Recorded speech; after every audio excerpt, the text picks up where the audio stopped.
Sobat ASL, ketemu lagi di ASL Channel. Seperti yang sobat-sobat lihat sekarang, saya sedang berkebun ya. Berkaitan dengan diskusi kita mengenai stroke, ada beberapa manfaat dari berkebun. Ya, yang pertama adalah dengan berkebun itu kita melepaskan stres karena memberikan rasa rileks ya. Dan dengan melepaskan stres, kita akan terhindar dari hipertensi.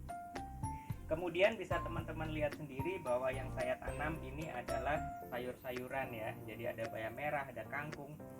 Nah, ini juga meningkatkan ketahanan pangan kita ya. Berkaitan dengan pandemi yang saat ini, kita harus membatasi diri untuk di kerumunan, pergi ke pasar. Kita bisa menanam sendiri tanaman-tanaman pangan kita. Yang ketiga adalah sayur-sayuran ini yang saya tanam, bayam merah, kangkung, itu juga bisa sangat bermanfaat bagi kita karena kaya serat dan kaya antioksidan, sehingga bisa menghindarkan kita dari penyakit obesitas maupun dengan diabetes. Nah, apalagi pencegahan dari stroke? Teman-teman mau tahu semua? Kita lihat pemaparannya ya. Oke, tetap sehat. Salam ASL. Baik teman-teman, ini adalah materi kedua dari paket materi stroke ya yang akan kami berikan. Di materi kali ini kita akan membahas mengenai pencegahan dan rehabilitasi stroke. Pertama kita bahas dulu mengenai kalau seandainya kita sudah terkena stroke ya. Ada yang namanya periode emas teman-teman ya. Apa itu periode emas? Periode emas itu adalah suatu periode yang jangan sampai dilewati supaya kita tidak kehilangan kesempatan untuk pulih kembali pasca serangan stroke ya. Berapa lama periode emas itu? Periode emas itu lamanya adalah 4,5 jam ya. 4,5 jam itu terdiri dari, kalau bisa sejak serangan sampai di rumah sakit itu kurang dari 2 jam, dan penanganan di rumah sakit itu kurang dari 2,5 jam. Kalau ini bisa dipenuhi ya, jadi kita bisa melakukan penanganan kurang dari 4,5 jam, besar kemungkinan penderita stroke itu akan kembali pulih.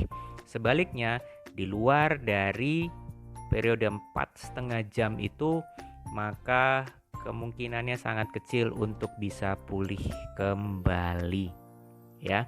Jadi tolong diingat bahwa kalau seandainya ada keluarga kita ada dugaan stroke, segera ke rumah sakit atau segera ke RS ya. Jangan lewati periode emas 4,5 jam. Baik. Nah, setelah terkena stroke, apa yang harus dilakukan? Tentunya adalah rehabilitasi.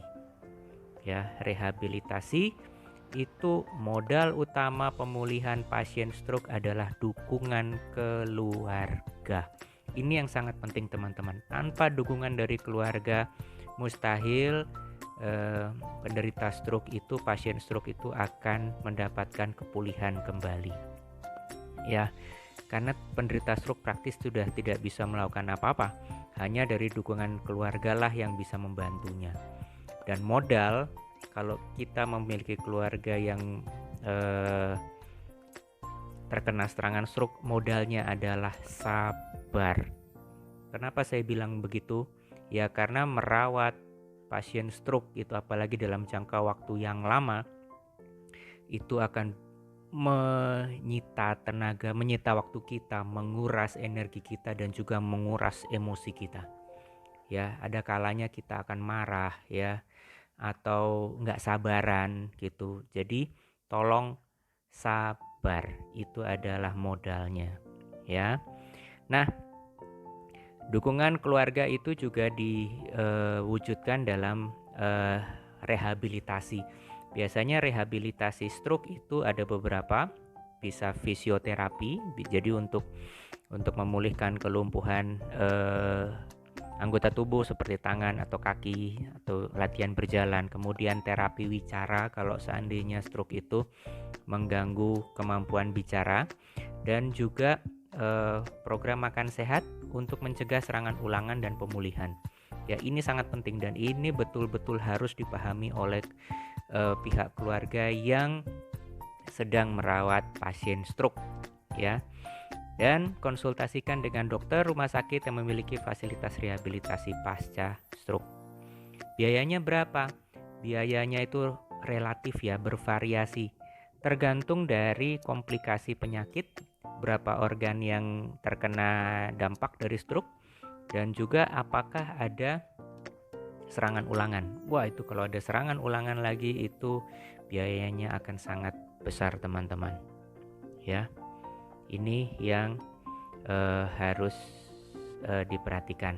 Nah, itu tadi mengenai rehabilitasi, mengenai tindakan pada saat setelah stroke.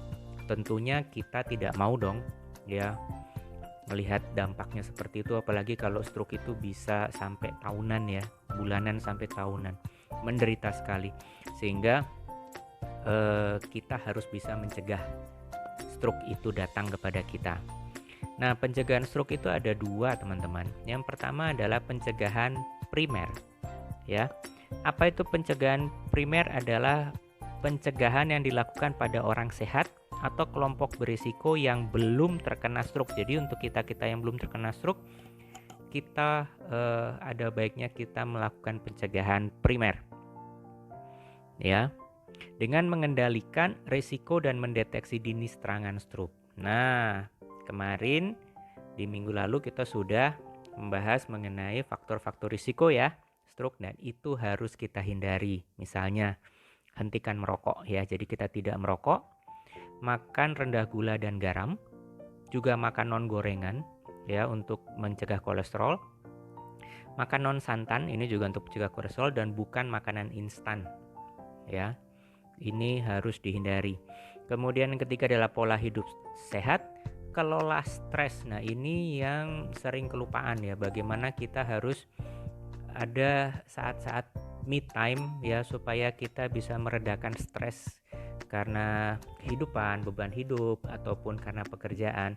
Harus ada me time sehingga kita bisa mengelola stres kita. Kita bisa meredakan stres kita supaya tidak berlanjut menjadi hipertensi. Dan yang terakhir, segera sembuhkan sakit yang juga faktor risiko seperti diabetes, obesitas, dan hipertensi. Jadi teman-teman yang obesitas, ayo segera berpola makan dan berpola hidup sehat, turunkan berat badan teman-teman ya, untuk menurunkan risiko stroke. Bagi yang diabetes, ayo segera untuk kembalikan kesehatannya, sembuhkan diabetesnya. Dan juga teman-teman yang hipertensi ya, jaga makannya ya, jadi yang rendah garam supaya tekanan darahnya tidak naik. Nah, yang kedua adalah pencegahan sekunder. Pencegahan sekunder apa itu?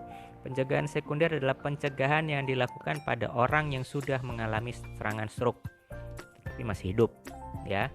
Jadi sudah mengalami serangan stroke, apalagi stroke pertama kali. Biasanya stroke pertama kali itu tidak terlalu parah, teman-teman. Mungkin hanya sakit kepala yang luar biasa ya. Itu serangan pertama biasanya, tapi orang sering tidak sadar bahwa itu adalah serangan stroke yang pertama. Nah, kalau kita mengalami serangan stroke yang pertama, itu kita harus lakukan pencegahan sekunder. Ya, supaya apa? Supaya tidak terjadi serangan stroke berikutnya. Ya. Biasanya kalau kita konsultasikan ke dokter, itu dokter akan memberikan beberapa obat ya, seperti pengencer darah. Jadi supaya aliran darahnya kembali lancar. Ya, di samping pengendalian faktor risiko lainnya, individu pasca stroke tetap secara rutin dan teratur mengontrol faktor risiko. Ya, kembali lagi ke faktor risiko. Ya, tindakan pencegahan sekunder itu bisa dengan rutin kontrol ke dokter, terapkan pola makan sehat, dan terapkan pola hidup sehat. Nah, ini adalah pencegahan atau pemulihan stroke versi ASL, versi Aku Sehat Lagi. Ya, bagi teman-teman yang ingin berprogram untuk pencegahan stroke atau pasca stroke, ya, kami akan memberikan program, ada 5 program yang kita sebut sebagai TOMAS ya. Ini tidur yang cukup, olahraga dan olah jiwa, makan sehat sesuai prinsip isi piringku Kemenkes ya, air yang cukup, dan suplementasi bila diperlukan. Jadi kita juga mengkonsumsi makanan-makanan suplemen atau makanan-makanan tambahan ya. Seperti apa sih detailnya TOMAS ini? Silakan teman-teman bisa hubungi para wellness coach yang teman-teman kenal ya. Atau kalau seandainya ingin mendapatkan informasi yang lebih detail mengenai TOMAS, bisa kirimkan WA ke WA berikut ini ya.